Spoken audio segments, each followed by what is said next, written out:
What's up, SNA Assassinators? Super Ninja Austin back here in the afternoon yet again, probably for the second straight time in a row, at least reviewing a live Monday Night Raw in the daytime here in America. But in Europe, it's nighttime already. With Monday Night Raw, it was kind of like a probably basically like a part two version of when last week's show on St. Patrick's Day when it was John Cena and Cody Rhodes at the beginning, like when they were in Brussels, Belgium, Germany, so yeah, there's probably nothing different, especially when it comes to what title match was the main event. The only thing different is that we got the women's version of of that exact same title, or that's similar to that title, was also on the line as well. And we also got what other match was on the card? Like a couple other mid card matches, including the debut of Chad Gable's special luchador that trained him or whatnot, or if not Gable under the mask or whoever this guy is. But we also heard like what exactly his name is as well, which I'm gonna get into in just a moment, and plus much more. And like make sure to hit the subscribe and the post notification bells for more of SNA's videos, and also subscribe on my other channel at SNA Entertainment. I'll say nothing nothing too special. Only just I'll say it was like something that what they should have done with Cody and John Cena a week ago. But it's a very patient process. Like you got everything is working in its process. Like it's not like it can only do things all in one night. But still, it could have been something more interesting. Even though John Cena finally blames the fans for the reason why he's getting trashed on, because he tried to be trying to press them, but nothing's not too good, nothing's not good for them when it comes to John Cena. But yeah, but this is where we got in more of an exclusive promo, even though it should have been a promo, a heel turn that he should have done about 13 years ago, but still it's something that's something that probably was absolutely needed into this heel version of John Cena, if he's going to be like this hustle, loyalty, and respect kind of guy, or more likely what's they call lazy, what's it called, lazy disloyalty and disrespect, I guess you could call it lazy, unloyal, and lazy, unloyal, and disrespect. Yeah, that's what some call it, or something like that. With where John Cena's hello, Glasgow boys and girls, because you will finally understand what was going on exactly. And he's like, and I turned the spotlight on you guys. He's like, and now I can pick apart each and one of you random ticket holders. And maybe if you were in a match with me, I could rip your asses into shreds right now. And this is where the John Cena, that nobody is safe when John Cena's in town. And last week I put a clueless kid on blast, which he was referring to a kid that was wearing the exact same gear that he was wearing, which was the burgundy. That's where it's it was on. Yeah, Monday Night Raw was on Netflix live this afternoon, for about a good 2.5 hours. It just went off probably about 20 minutes ago, or if not, 20 minutes. If you, in case you're wondering, for those Assassinators, that one, including this one that told me just came on TV, which it came on the streaming service that they're playing it on now these days, because they left USA since December of last year. Well, at the end of December of 2024. But anyway, this is where we got John Cena continue on the microphone, say that pathetic face was everywhere. WWE posted it all over their social platform, and you all like that post because because there are marks. That's where the fans were chanting "fuck you, Cena," and excuse my the bad man. But at first they allowed them to say it a couple of times until they start muting it out, which doesn't mean no offense, but they're kind of sound like hypocrites because like I thought that they were supposed to be what they call supposed to be censoring. Uncensored when they go to the streaming platform. I can see if they're still on the USA Network, which they'll say they won't allow no profanity language. And he's like, and yeah, y'all end up dumping on me, the one guy that always wants to be truthful and tell the truth and nothing but the truth. And he's all of you.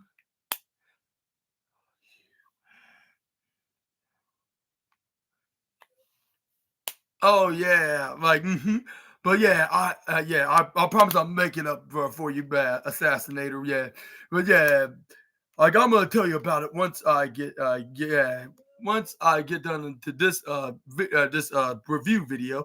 But anyway, this is where we got John. This is where John Cena was yeah, like you it's because of you horrible people. This is where then we got John Cena then continue on the microphone. This is like no, like tonight, like you get to find out like how I make you pay each of for the beast but the beast that you put me through for over 20 years. And he's like, and for that, like I've been listening to you since then, like and your noise, like, and that's where the fans start booing him, like if they were the growling beast. That's where John Cena continues, but I didn't waste that time, like in the meme, like like I paid attention, like. And it's where fans start chanting, tell them to shut the fuck up. And I apologize for saying it, but yeah, that's what they said. That's where somebody in the production team, like which maybe they weren't hypocrites because they totally forgot this is on Netflix, so they cannot censor this out even if they wanted to. This is where John Cena's like, yeah, y'all make this so easy with them acknowledging their chants. He's like, while y'all chanting profanity on the top of your lungs, like I've been actually, unlike you, I've been paying attention. Like I've been learning from you, quizzing you, like and studying you, you ungrateful trolls. And I'll say this promo has to be like uncensored. I mean, I have to be unscripted. Right about the uncensored. I mean, the other S word, like that's right after like which is unscripted because even when wrestlers do acknowledge that and they're staying on script, like I still will bring it up, but in John Cena's case, they just make it seem like what's that word? Like there were more. John Cena, like he just makes it more realistic on his promos. He must be writing his own promo, given that he's like a veteran in this business. This is what John Cena, like I've been prizing you and rewarding you, like y'all stupid child, personally nursery rhymes that you've been throwing at me, and that's where fans start booing, like, boo, and that's what John Cena, and in doing so, like you have told me every single thing about you guys, and then this is where then not just like you don't know nothing about me. Like I know way more about you guys than you like know it. And then that's where then Johnson to cover him. Like, but then the truth is, like your life like is completely sad. And then this is where then and this is where Johnson is like, and because this like is the best it's gonna get, like it's all what you have. Like it is where then John Cena then continues on the microphone. Like, but to me, like you have been nothing more than nothing but an experiment. And this is where John Cena continues. Like you are a rat, like and you're just nothing but just a cage full of rats, and like which he described the fans or nothing but rats in the cage. Like I was like, maybe that's the. And this is what John Cena's like that's like every moment of my career. And I'll tell you, even you guy in the far back, like John Cena, like ranting on about the fans being not so kind to him, which that's probably mostly true. And yeah, thank you so much. I'm glad that I am a total, I'm an inspirational hero of yours. Like, and I hope that like everything I'm doing here on the SNA podcast that inspires you of thinking about doing something that you want to do in life. Like, yeah, which that's the whole point of being Super Ninja Austin in the first place. Yeah. But yeah, thank you so much about it. But Anyways, where John Cena didn't state and the one thing I learned from you, you loser, like you like when I bled, I thought I was tough, and this was spoke like you inspired. Like when I was edgy, you were more excited. Like when I was when I was being the super Cena, you were being bored. Well, he didn't refer himself as super Cena, or he didn't describe himself as super Cena. He just referred it to that by saying when he was what was that when he was more boring, they start feeling bored. Basically, this is what John did. Like when I was loyal, you were loathed. Like when I was selfish, you were disrespected. Like when I think of rhythm tones, speaking of rhythm tones, like y'all always say that very horrible chant that came from that ugly goatee bald man that loves drinking beer nonstop and pulling out his middle finger. Well, he didn't say that, but yeah, he's all to with his heel run. Like he's gonna be talking trash onto the fans. This is where the fans are continuing saying what like if he's his first opponent in his WWE debut, which we all know is Kurt Angle. This is where John Cena must have been thinking like no wonder Kurt Angle hate this chant like since he been here in WWE. And this is where John Cena's it's so damn simple. And this is where fans would not shout that chant of what. And this is where John Cena's yeah, you will always tell me every single thing about yourself because you are so damn desperate, want to matter. And then this is where then John Cena continues. And then the most important thing that you ever told me is that the April 2005, when I and that was the year where I very first became my first WWE championship and out of the 16 reigns that I had. And then this is where then John Cena then and stated that and that's when he's giving me word I gave each and every one of you the WWE Spinner Design Championship. And this was and what happened to that? It may have been pretty good for a while, but only for y'all got bored, tired of it, for some reason. And I was yeah, but it could be partially understand.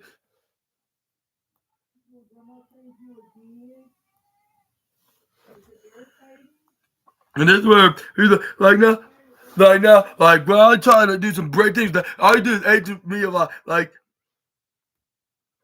you have to do is just make y'all's personal opinions known, in a very mature way. That's all you did. But no, you all told me you were telling me how stupid I was, which maybe in general maybe because but you're really gonna be getting that upset just because I redesigned your championship into a toy. And then this is where you said in very stunned questions, this is where the judge is the championship is not a toy. For your information, championship are a symbol of the sender of all of this in this industry, and in a toy I made for you, it's supposed to be respected tradition who a champ I am. And I was this is not, it really do sound like a heel version of John Cena would normally sound like if he was a baby face. But I'll say it's the opposite version of his baby face promos. But I like how the way he does it. If he's not gonna be exactly a corporate champion, dressed up like a corporate character, I should say. Well, he's gonna be the Rock's corporate champion if he does beat Cody Rhodes. That's only if he can. At this point, it's an if. But yeah, and this is where then John Cena then continues saying and now this is where John Cena said now listen closely, people, because that was the biggest mistake that you could have permanently ever made. On that one simple moment of actually gonna tell you what needs to be the most of you in his life. And then this is where he's now that I know that, I am what he said, what he said next, the most of you in this life, that, now that I know that now, and I'm gonna ruin the whole entire wrestling business. I'm John Cena. It's one thing that you're a heel, but how you gonna ruin everything in wrestling? I mean, you could try. It's one thing for trash talking and trying to trying to expose any promoters or wrestling company. Like, even though this is all kayfabe, but like, there's no way it could do it. Even if he tries to do it in kayfabe, it's gonna be very cringy and impossible. Like creatively impossible. If I should say, this is where Pat McAfee even said in disbelief, like saying what, like with him not trying to say the chant, but he just saying it in general, like he really just say that. Like, and this is where John Cena continues to say, he's like, and I'm gonna ruin ruin wrestling for every fan, like every wrestler, like for everyone. Which that's gonna be a easy said than done kind of task. But this is where Johnson like, now I'm gonna start off at WrestleMania like I'm gonna make history, like when I become a 17th world champion, and then this is where like, and I will do exactly that, and he's like I'll go like he's like, and I'm gonna break the record of that old jet flying and skiing woo maker Ric Flair. And this is where fans are wooing right after he said that. This is where John Cena gave an evil grin out. And even worse than that, like I am going to win that WWE championship, like in the center of every single superstar, like of this entire business, like for every fan in this building, like I will bring that championship, like, and I will retire with it. Which me and even my own brother even speculate that, like maybe he'll win the championship and then he's gonna defend that title for the whole entire summer or spring, summer, and then fall until it's the beginning of winter time in December where he retires, and he's gonna retire with that belt, and they're gonna have to reincarnate a new version of the WWE Championship. But but there's at the same time, like they could we could see him he could win this belt, and he can that's my theory could be this, like he can hold on to it in the whole entire rest of the spring and summer, and then once fall going on to winter time hits, that's when we could see Cena could drop the title to someone like Cody Rhodes, or even like a great another opponent like as Cody Rhodes' mentor Randy Orton.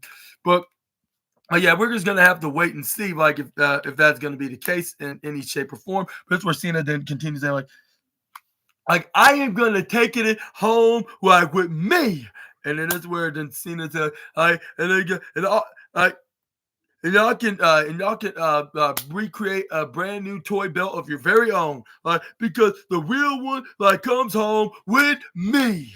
And that's where in the promo right here, after he stated that's gonna happen, which we all know that's probably not gonna be the case until we got immediately interrupted by the American Nightmare, just something similar to like last week. But the only thing different is what Cody Rhodes had to say with him. As a matter of fact, I like this 2.0 version of this promo face-to-face segment. They kind of tease like some kind of a physicality confrontation, but only with Cody Rhodes challenging him, like with him looking like a strong champion. And I'd say they did a pretty good job getting Cody over into this way. Like maybe they could have made this segment a bit better.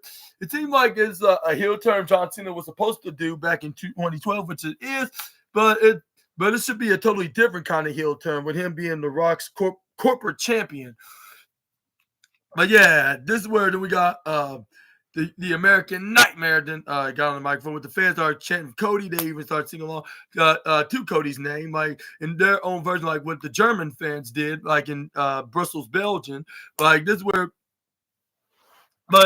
we got the fans are chanting like Cody Rhodes, Cody Rhodes, and this is where Cody Rhodes immediately went and spoke on the microphone, like something that he'd been trying to do. This is where Cody Rhodes was like, okay, like I'm so sorry, like what did you just say, John? And this is where then you're like, you said you were gonna take this WWE title, like, and you're gonna take it away from me, like.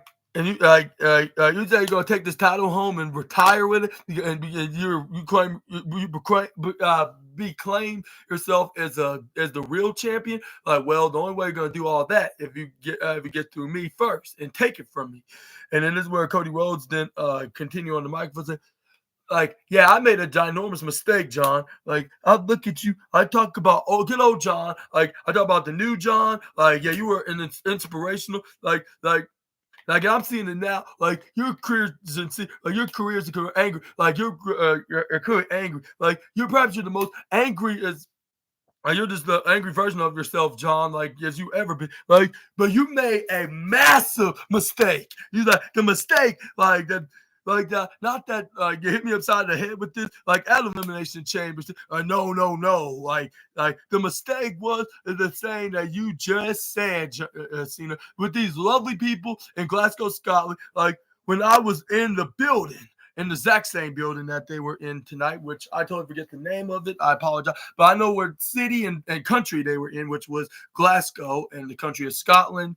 But that's where fans started chanting Cody's name again, like probably double times more than they did in the beginning. Like Cody, Cody Rhodes, Cody, Cody Rhodes.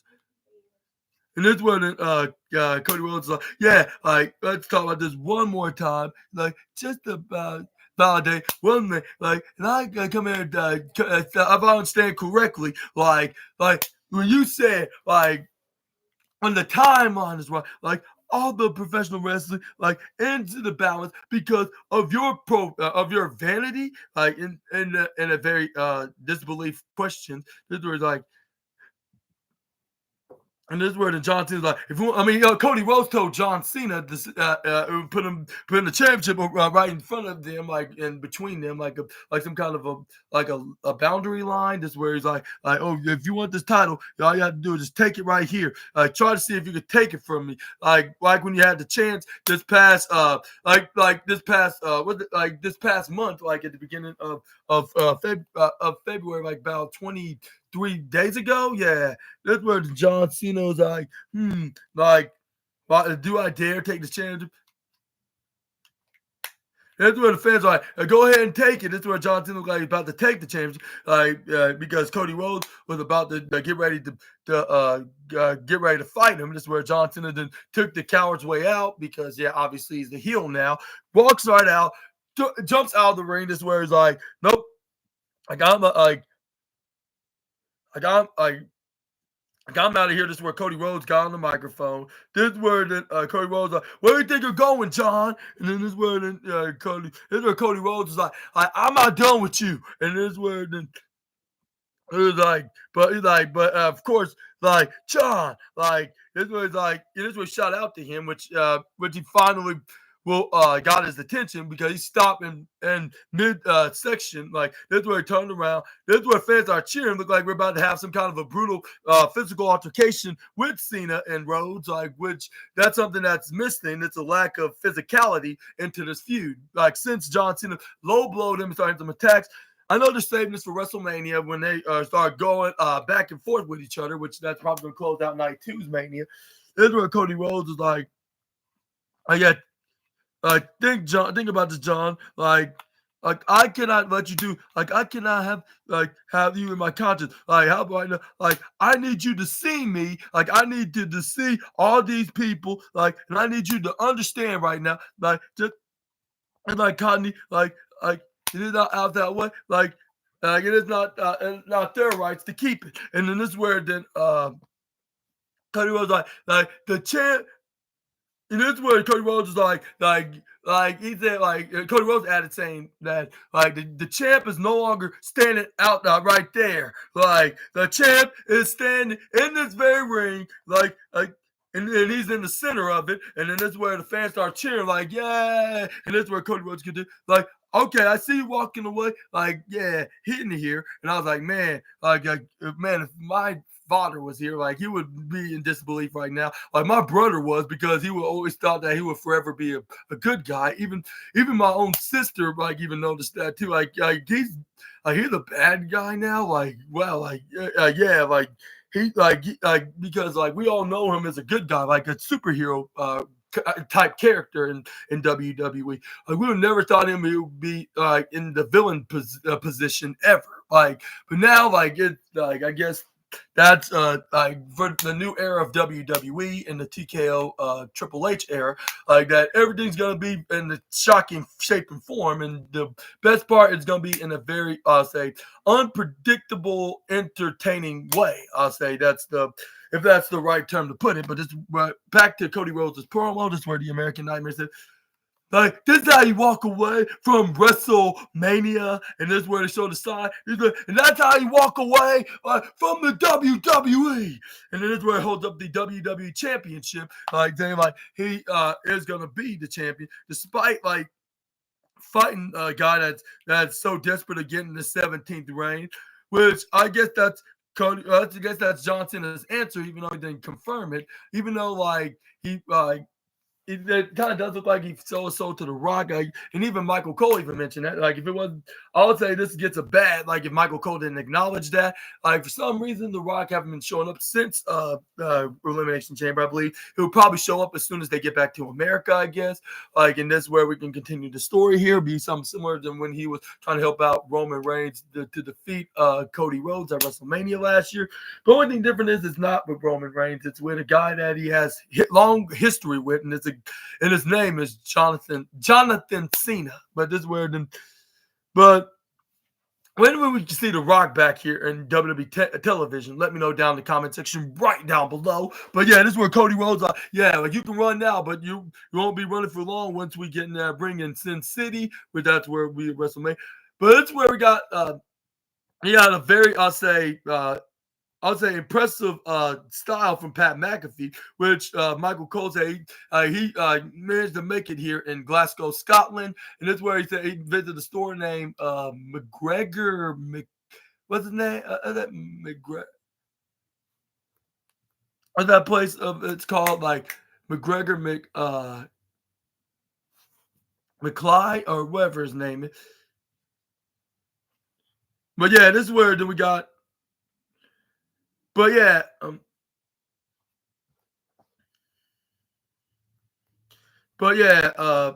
he rented a what's called a kilt, which he showed off to the fans, which it looked pretty awesome, like for its style, like to fit in with the Scottish but at the same time, like I'm not sure what to say, like if everybody nobody's not familiar with a kilt, like they'll probably get if it was in America somewhere or other country, they'll probably assume that he loves wearing dresses or skirts, which that's not the case. That's tradition in Scotland and Ireland, in fashion, like you wear those kilts, yeah. Which I mean, I'll probably give it a try. Like I don't know, like I'll say that's only if I do visit the country of either Ireland or Scotland. But anyways, this is where we got a vignette with Penta taking on Braun Breaker, which, but this is where they show the Judgment Day, like with Dirty Dominic's. I found a guy that could be a new member. This is where Finn Balor's like, oh yeah, like, who is this guy? This is where he's like, well, like, we have Penta. This is where Finn Balor's like, are you kidding me? Like, the same guy trying to go after my Intercontinental Championship. And then this is where then he's like, absolutely not. And then this is where they showed, like, when he had the match, which Dirty Dominic and Carlito tried to do the best they can to help out Finn Balor to retain his championship. I mean, not gain the championship from Braun Breaker. This is where, that went backfire because they show, like when Dominic was trying to take the Braun Breaker off the top rope, he accidentally hits Finn Balor, which he landed on his family jewels. And this is where that didn't work out. Braun Breaker ends up winning, and this is where then Finn Balor looked at him before getting hit with a spear by Braun Breaker. He how could you why would you do that? Like, even though like we all know it was all just a horrible freak accident, but it went way off wrong. But it's where they showed like once Braun Breaker retained, this is where we got post-match 3-on-1 beatdown until Penta came in and came in and help him out. Like this is where they teased the title showdown. Luckily, it's gonna be tonight, and let's just say it's in the main event, just like last week. And I was like, how come they didn't schedule the be in Ireland for what's called? Oh, like now that you mentioned that, like you're gonna be shocked, but I'm gonna tell y'all anyways. I've never been to Disneyland or Disney World, in that matter, any of the theme parks in Florida and California. Even though like I always wanted to, me and my family just couldn't afford it at the time. But let's just say you could see your boy SNA could go like somewhere down the line, because let's just say I'm working on trying to do a family vacation with the family. So you probably would be hearing like my experience of of doing everything Disney there, like on the ride, and then meeting Mickey Mouse himself, and doing and going to places that are very fun activities, like what if it's from the like like from the Disney's original characters, or Pixar's, or the current characters on Disney. Like, yeah, that would be very fun to do, and even go on their little safari side, and even their Toy Story land and their Star Wars land. Like, well, they don't call it that, but they're like the sections, like whatever side of the country, like whether if it's in Florida or California, would they have that? That's like something that's interesting to go in. I heard that Universal Studios theme park, they just have the Super Mario Land. Oh yeah, like, but it's been like probably over 15 years I've been there. And that's when I met the Peanuts characters there, like with Charlie Brown, Snoopy. But yeah, I've been there like hundreds of times. This theme park called Worlds of Fun at the greatest city of the United States, which y'all know I'm referring to, of course. But yeah, like it's like its own version of Disneyland and Disney World. But yeah, anyways, this is where we got. But back to the wrestling subject. But thank you for asking that. But yeah, I got a chance to meet like the likes of Lucy, what's his name, Linus, and what's his name, Snoopy, which I got a chance to meet Charlie Brown because he went napping because all the kids were asking or just keep playing with him maybe a bit too much because Snoopy did this little hand movement saying he's asleep. But anyways, this is where we find. But back to the review video, which we're going to be talking about. That's where we got main event Jay. We got and I forgot to tell you this in the beginning. We found out who was main event Jay Uso's mystery partner in the opener match, which it was something I'll say not disappointing, but something that was pointless, I should say. Like with them teasing this, like when they could have just told us about it, like either last week or like last week on Raw or this past Friday. It was not, unfortunately, Joe Hendry, the guy that's from Scotland, which still would have been a perfect pair. I mean, don't get me wrong, because Jey Uso have history with this guy, and I'm not gonna talk trash on him, especially with him starting to be like a main eventer and a single star in his own career on the other show. And yep, you heard me correctly. It was his twin brother of all people, Jimbo Uso.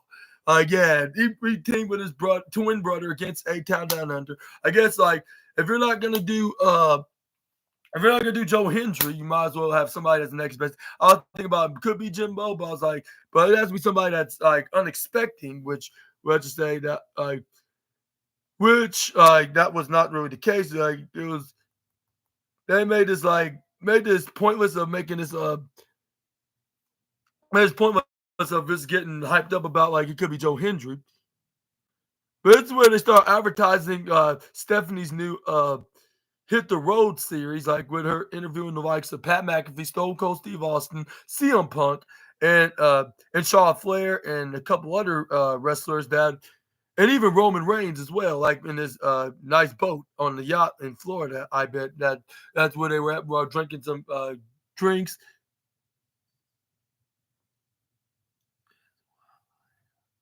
You got a new game on Xbox? What is it?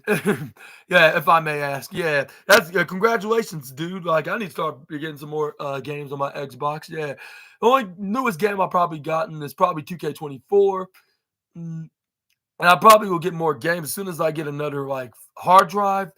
Because the one I gotten, say the cord's messing up, but it looks like I can get a new cord and try to use that one along with the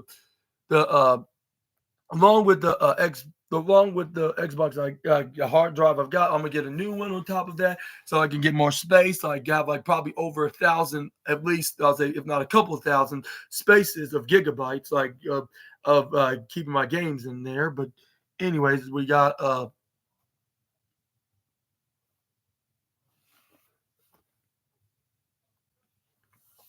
this is where we got main event Jey Uso dips.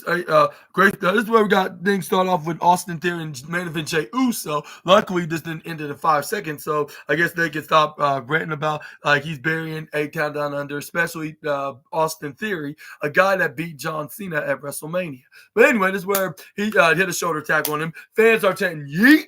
And yeah, the Scottish fans did not see this as a burial match, more likely just something to tidy him over until he does fight Gunther, and they're hoping that they are going to. That's the whole story is at this point, like because what's the point if he loses? But it's where then we got Austin Theory to win up in a tag Grayson Waller against returning favor of being somewhat of a good friend that he is. But it's where Grayson Waller is like, I am going to destroy you. This is where he tried to go for a kick in the gut, but it's where Jey Uso catch onto his foot. This is where he hits a big old uppercut. Then he hits a running hip attack, followed up with a step up in Sagiri. This is where then we got main event Jey Uso. Then spotted his brother saying like, "Tag me in, Uso." This is where then he ends up tagging in his brother. This is where they throws him right. They throw him in the top corner. Hit a back elbow onto to Grayson. This is where then they hit a double elbow drop. Then they double close on him out of the ring. This is where they end up flipping right over. This is where we got Austin Theory try to come in and attacks.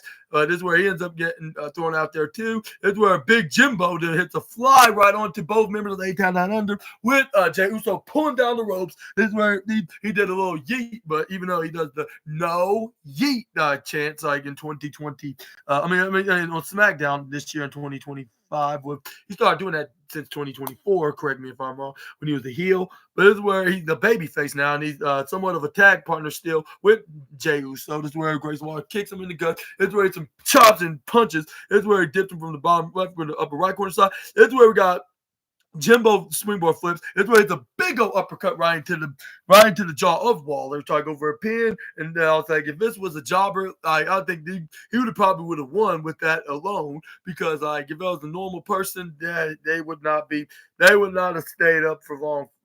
They wouldn't have got back up, or should I say, they wouldn't have stayed up, or even got back up. These guys train like days, plenty of days, where we got Grayson Waller corners Jimbo. This is where Jimbo counters and hit a knife edge chop onto him. This is where he started repeated ones right onto the former WWE Tag Team Champion. This is where he then runs right to the left corner. I think they nearly botched the tag when Austin tried to grab him, because he looked like about to leave the right corner ropes until he had to bounce onto him, because Austin didn't tag him in the back.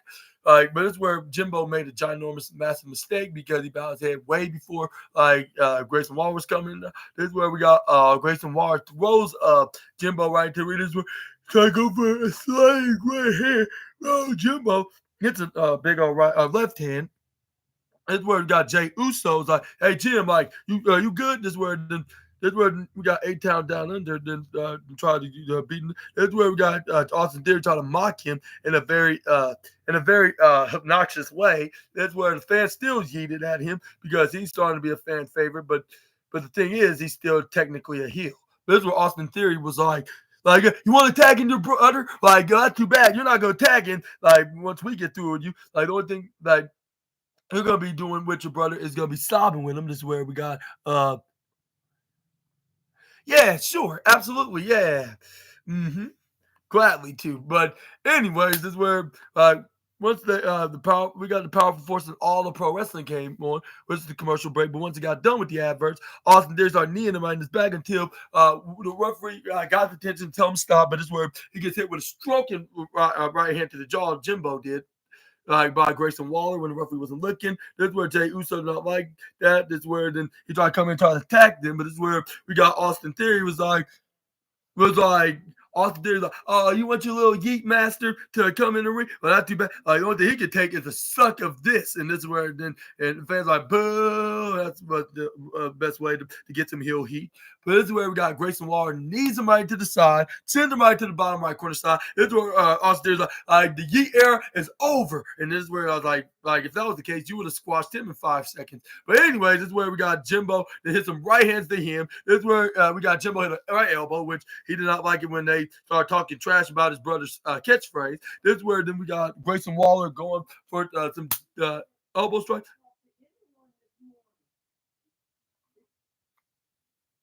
And this is where we got Austin. This is where Austin Theory hit the discus forearm strike.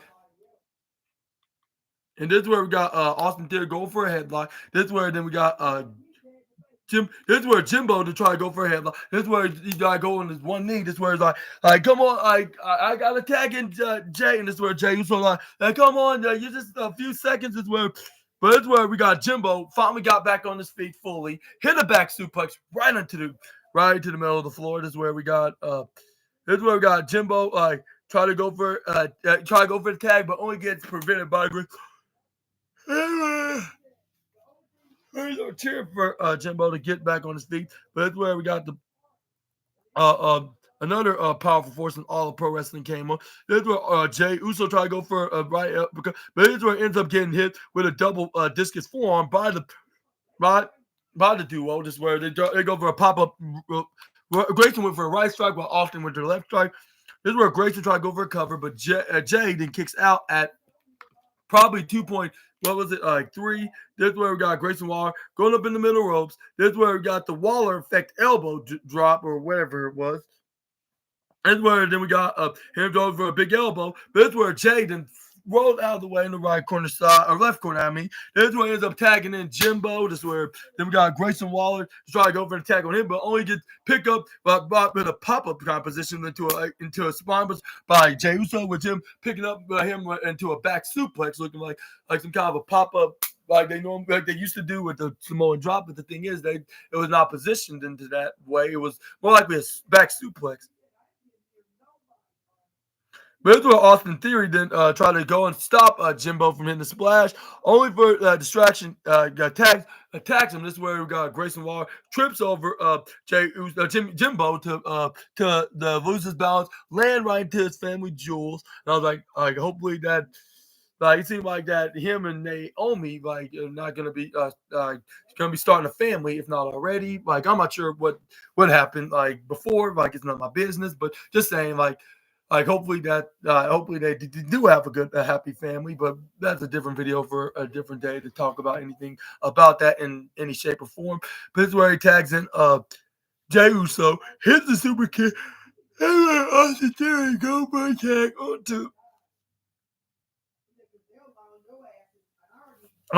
this is where he tagged. This is where he tags in Jey Uso. This is where we got a pretty cool pop-up spear kind of double team combo with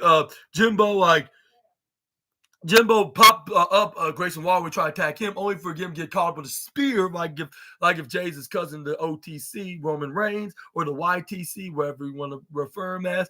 That's where then Austin Theory tried to run up to him. He ends up getting the one and done onto him, which we all know is 1D. And they get the 1, 2, 3, and I'm like, when was the last time we saw them hitting the one and done? Which was probably, if they were in a tag team match back in 2024, I'll say that was probably since then. But the only thing I can remember up to date was probably somewhere in late spring, early summer of 23. But yeah, needless to say, they won the match right after I just mentioned that. Even for those that are unaware, but yeah, what are your reactions to this tag team pairing? And shouldn't they just been a bit obvious like that it's going to be these two, even if it was on Friday? But this is where then we finally got a match that was booked for next week's Raw, which I would have preferred to be on SmackDown. But I think since it's for it's a world heavyweight championship type of feud. Again, Jimbo is going to be doing this for the honor of his twin brother. But this is where then we got Gunther then pushes over Jimbo. This is where he goes up and attacks Jay. This is where they hit the chop. This is where Jey Uso hit some forearm strikes. This is where they start going back and forth, boom, boom, boom, boom, boom, boom.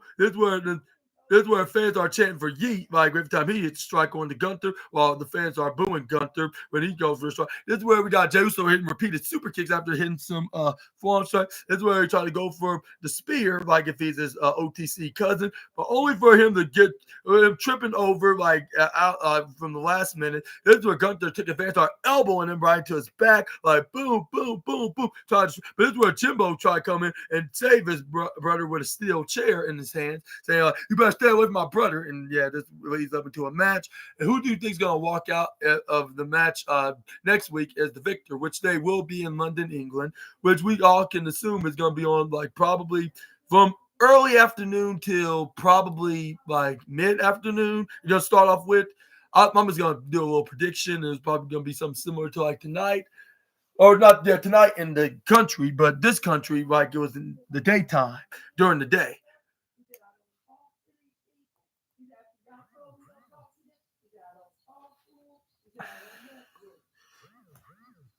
And that's where then we got Liv Morgan and Dirty Dominic was backstage with Raquel that normally would wear sunglasses because she's a bad guy Rodriguez. But the thing is, like, she was not wearing her sunglasses because she was in a good mood because she had a chance of becoming double champion.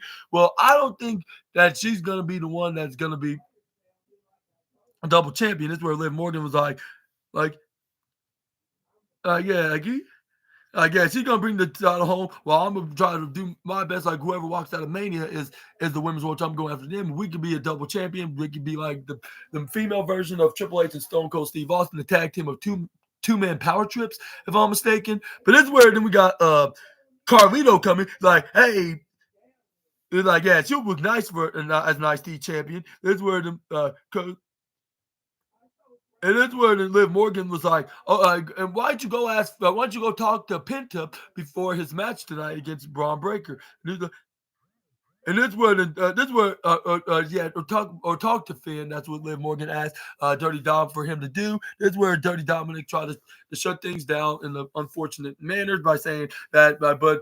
With him dismissing that Finn Balor does not want to have Penta or anybody else to be a new member of the Judgment Day. That's where then Liv Morgan was like if you talk to him about it and convince him of someone, which I know you have did before, like I know you can do this, and this where you start doing that little nose wiggling kind of kiss. This where then we got Dirty Dom then said wished her good luck in Spanish by saying something they Tuna Fe, I don't know what exactly what it said that means in Spanish, but I'm assuming that's wishing her good luck. But this is where we got Michael Cole, like of Monday Night Raw, was announcing that that announced that tomorrow night on NXT we will see Stephanie Vaquer will probably be opening and closing out NXT tomorrow because she has two matches for two of her titles separately, on two different matches. Like she's gonna defend the women's championship against Jada Parker. She's gonna defend her championship in the rematch against Fallon Henley. And do you want this one match to be the opener or to be the main event? Let me know down in the comments right down below. Which I would assume that's going to be the booking that W is going to do. But I also heard recently that Julius could be making it to the Stand and Deliver show. Like with her injuries, not that much of a big deal, only just the minor injury step back. And they said she could come back into the squared circle. Whenever she wants to now, considering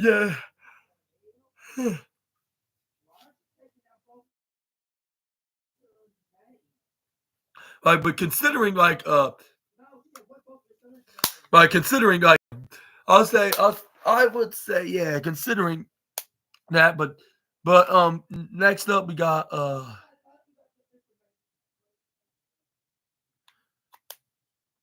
but Lyra Valkyria was getting ready for her match after she had a little conversation with Bailey, which I guess the reason why she was talking to her because she to have some advice on what to expect to Raquel Rodriguez since she had some experience with her not so long ago because she was in because they're the number one contenders match. But moving on, this was that little vignette with Raquel promising that she will be the next Intercontinental Champion. I'm like, that all depends if that's the case. But this is where we got the debut of the Luchador that Chad Gable presented or trained with or whatever, or he became because he debuted his name as El Grande Americano, yeah, which really, you have been on Disney on Ice? I heard that that's a pretty cool Broadway show, or Broadway event. Like, I wish I could go to one one day, which it could be very very soon in the down the line in the future. But anyways, Assassinators did. But this is where we got this luchador that's associated with Chad Gable debuted in this match, which you're going to get into right about now. But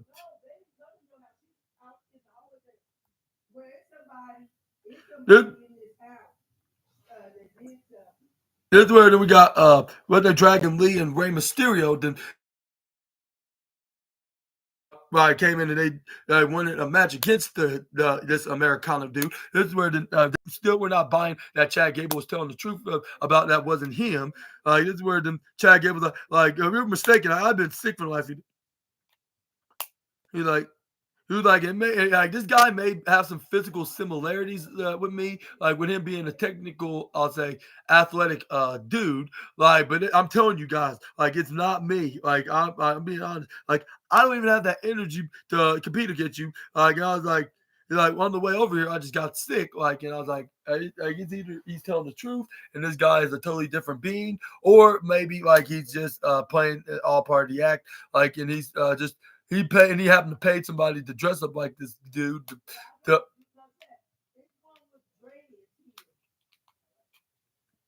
yeah, this is where we got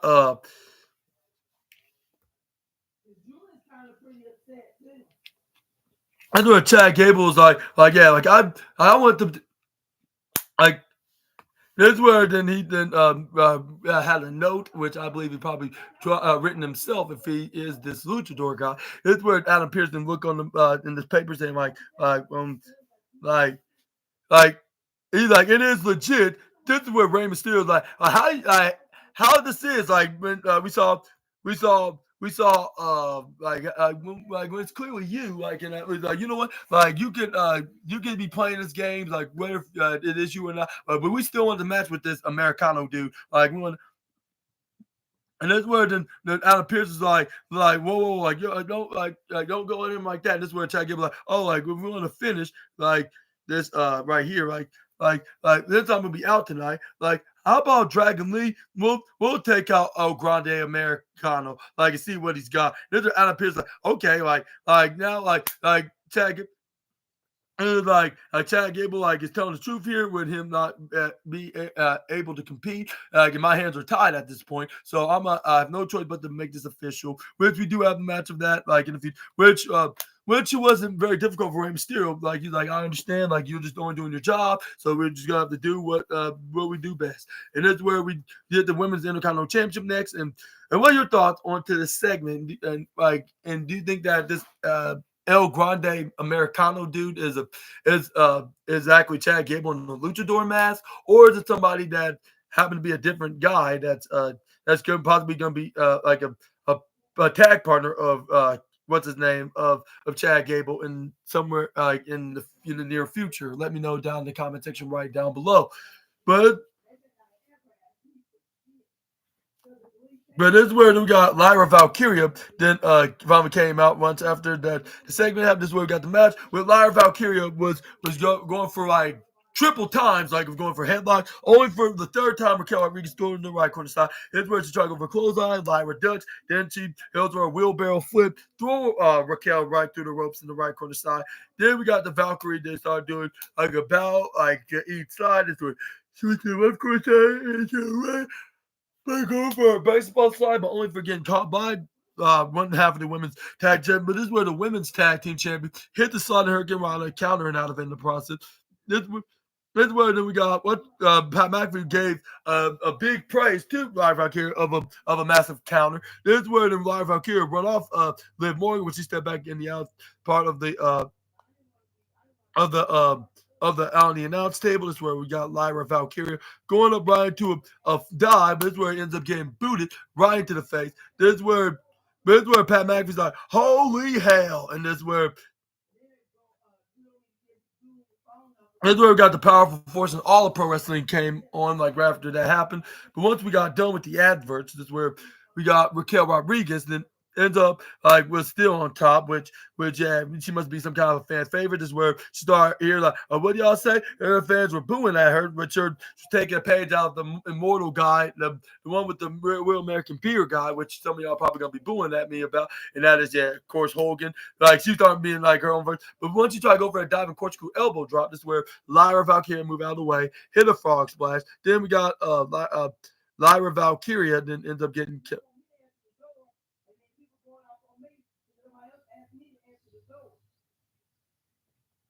And that's where we got Lyra Valkyria, then picks her up, try to hit the one-winged maneuver, or whoever that move is. But that's where we got Raquel Rodriguez countered out of it. This is where he pushed him right to the bottom right corner side. Then we got a clothesline from the Valkyrie. This is where did she put it right into the side, right into the middle. This is where she steps on her. This is where she hits a diving corkscrew elbow drop, which it was a guarantee because the first time it worked, it's always going to be a guarantee that time. But that's where she tried to go for a pin, but she only gets the 9 at 2 point. What was it, 2? That's where we got Raquel was like, oh, like bummer. This is where then we got the former NXT champion, women's champion, and current 3, maybe 4 or 5-time tag team champ overall, like in her resume. That's where we got Valkyrie starting some forearm strikes right onto the 6-foot star. But this is where we got the former NXT women's and current women's Intercontinental champion trying to go over crossbar. She ends up try to turn to a vertical suplex, only gets countered by DDT by Lyra. But that's where she would have probably gotten the 3 sooner if it wasn't for Liv meddling around with Raquel's leg by placing it right to the upper the left side and to the bottom ropes. Like with her playing with it for some weird reason, because for some reason she loves an obsession with foots. Because I heard she must have said this in the interview, but it's where then we got Lyra Valkyria. I know for a fact it was her that did it. That's where Jessica Carr's like, I don't know what to say because I wasn't looking, which was something that was a ginormous mistake from the referee.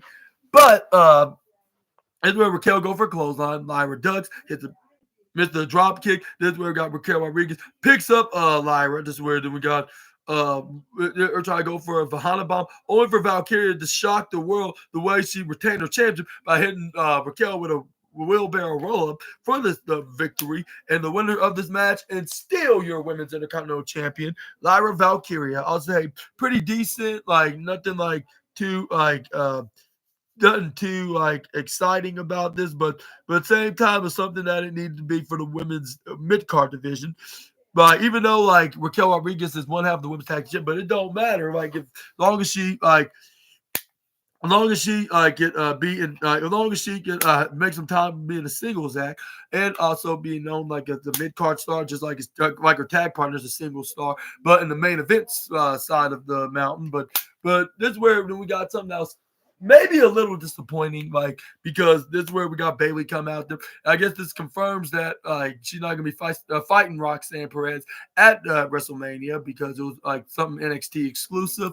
Even though they've been teasing a showdown at the Showcase of the Immortals event in their Elimination Chamber fight.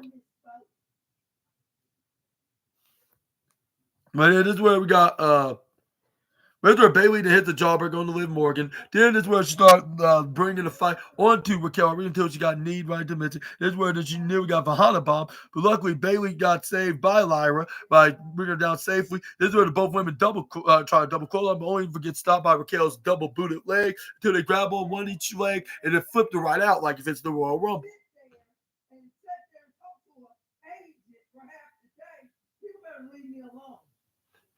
But I know we got Valkyria and Bayley didn't stand up tall. This is where they kind of teased that we could see this at WrestleMania.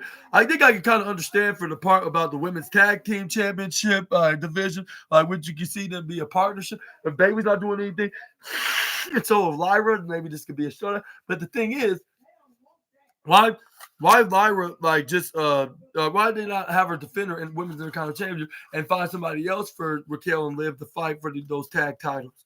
I don't know, what's the deal about that, but we're just gonna have to find out what's gonna be the for the future of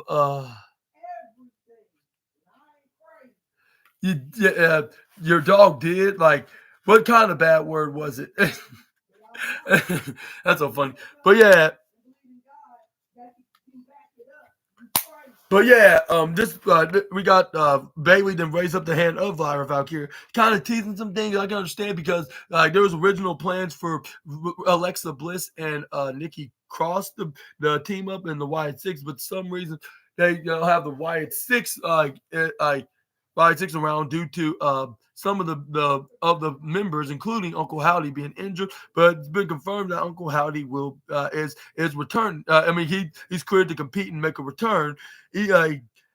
Even though they don't have nothing planned for him at WrestleMania, but they said they're probably going to have something planned for Uncle Howdy and the faction afterwards, which I understand why they're missing another Mania, like with this character that there currently is.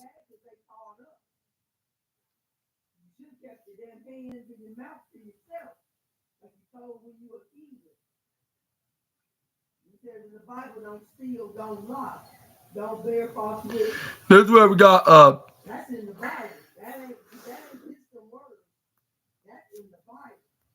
this is where we got what else happened? Like this next up we got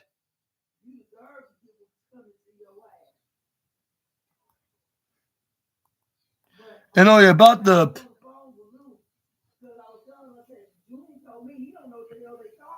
but this is where we got Pat McAfee that showed his kill like about that. Like I'm trying to think of the name. I think I know now. It's called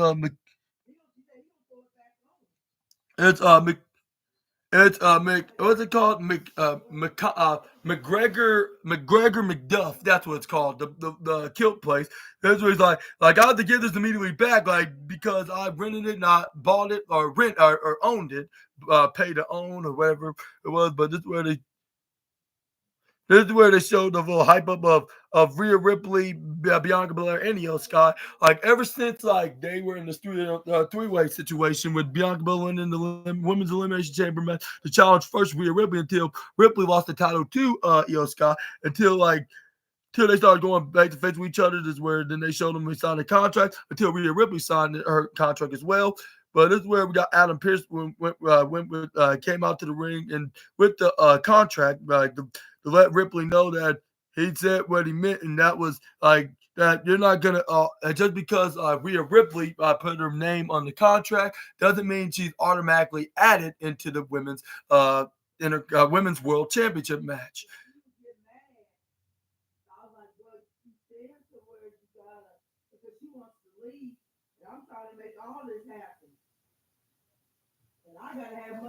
But this is where they show like this is where they show the WWE what's that called? They showed like Triple H's match, his infamous match, like the ladder match for the Intercontinental Championship against The Rock.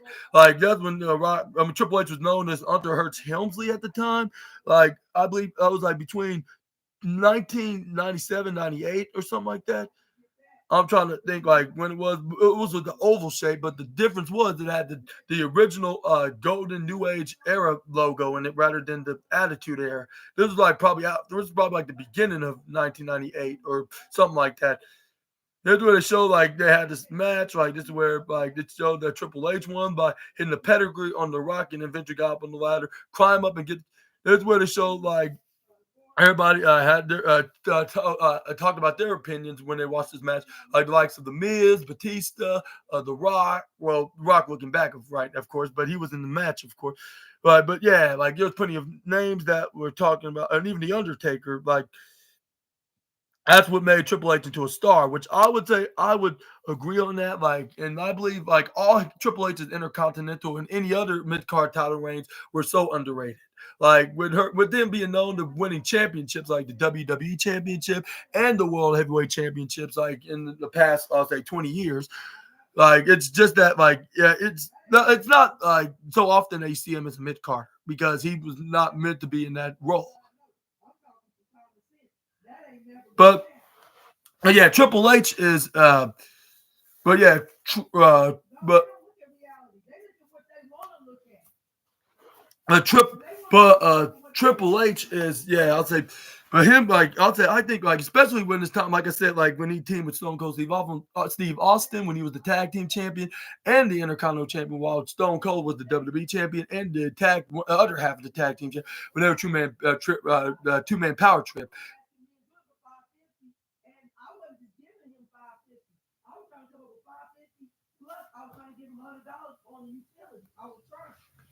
But this is where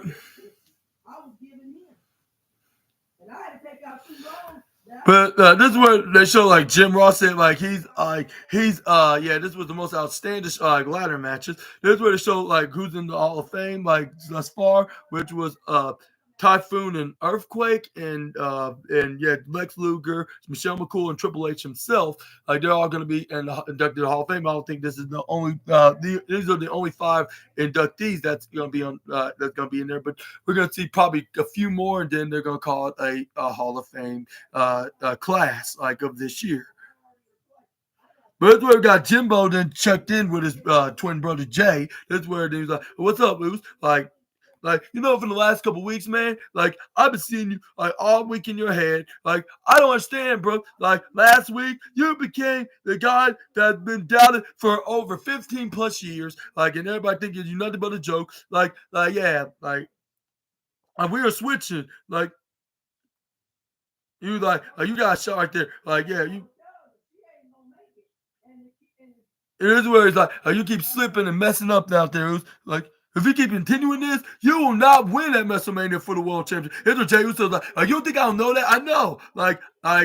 He kind of corrected himself by saying in a calm voice, like, yeah, I know. He was like, yeah, I've been telling myself for weeks, like, I know I've never beat Gunther. I'm 3-0. Like, with Gunther having the advantage over me. And that's where Jey was like, yeah. And it's like, and this is where it's like, yeah, I'm not sure if I can beat him. This is where this is where Jimbo's like, yeah, you can't, like, you but this is where Jay was about to probably go back in his locker room and moan about it. This is where it's being in a very say depressing state. But this is where Jimbo's like, no, like, I'm not gonna let you go in there and do that, yeah, maybe you cannot beat him, but not this Jay that's here that's doubting himself. The Jay I know, like the man, like that.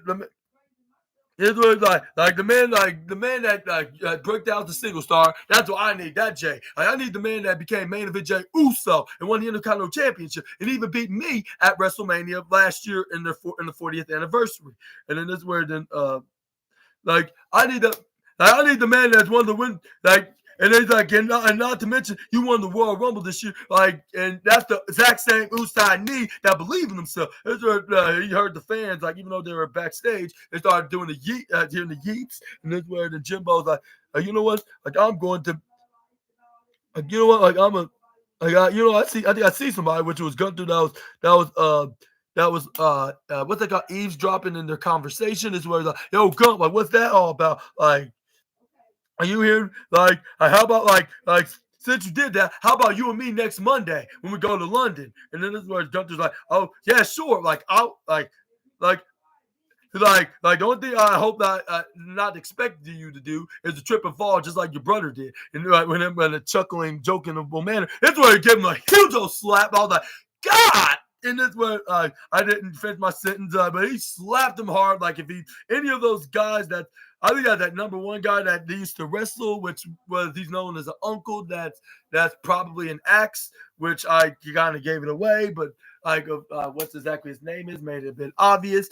But yeah, he slapped him hard. Like, if he's number one on the envy list, like Jimbo, again, very funny. And he gave him a slap, which I believe that unfortunately for Jimbo, he's gonna be paying the price because once he gets disrespected, he's not only gonna add him to the envy list, but he's just gonna find out who's gonna be his first and his next victims that he's gonna be go out and attack.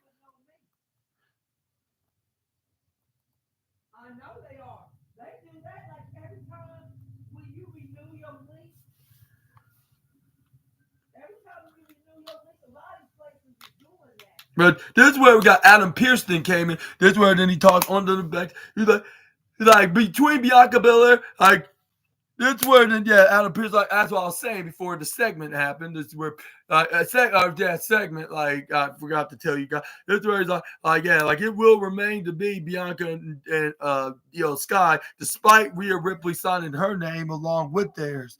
And then this is where fans are like, boo, we don't want to be just them. This is where Pierce was like, Rhea Ripley, he came in. She thought it was appropriate to start a fight and to pick up the pin off the mat and make matters worse. She just to scribble her signature right here on the contract. If it just makes anything official just because she did it. I can show you, ladies and gentlemen, and I want to make this perfectly crystal clear. Rhea Ripley is not gonna be in the match. And it is where the fans will be like, I'm sorry, like you can boo if you want, which I'm starting to like WWE even more, like them acknowledging what's the fans' reaction. This is where Adam Pearce like I'm sorry, you can boo all you want, but I'm just stating like what's the rules in WWE.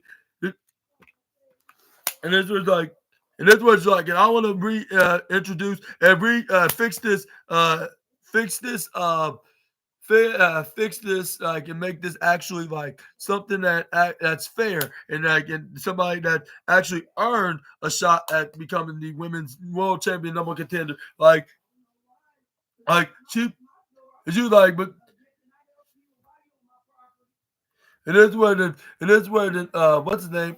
This is where Adam Pearce like she wants to shot at the women's world championship like soon, but the thing is she don't get it the way she wanted to be. And this is where before he can even continue to where Sky got on the microphone, like interrupted. This was like Rhea Ripley. Like is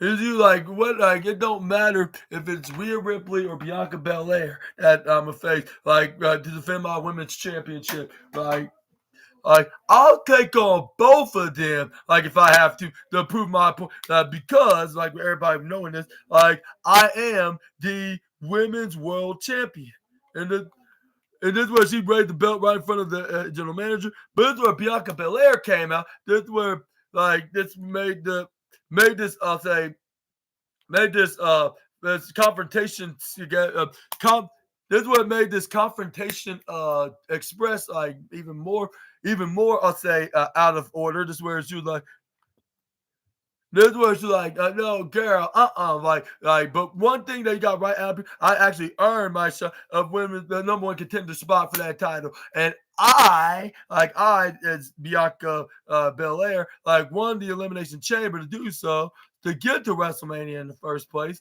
And then this is where then Bianca Belair, as soon as she got back, I got in the ring. This is where she was like, so I'm not gonna let Rhea go get your way and enter this match. Did she not earn this? But did she did not deserve this? This is where then Adam Pearce is like, and where Pearce like, I totally agree on that. But if you all give me some time to speak, I'll try to figure this out, at its convenience. But this is where before he can even say anything, this is where Rhea Ripley comes out when her theme's all like, "This is my brutality," and that's where then he's like, "Oh, so much for trying to be reasonable." This is where Rhea Ripley came out, got on the microphone. She stayed I'm completely honestly I don't give a damn about who's gonna be at Mania in this title match. And I don't care who I have to put through in order to get my title back that rightfully belongs to mine.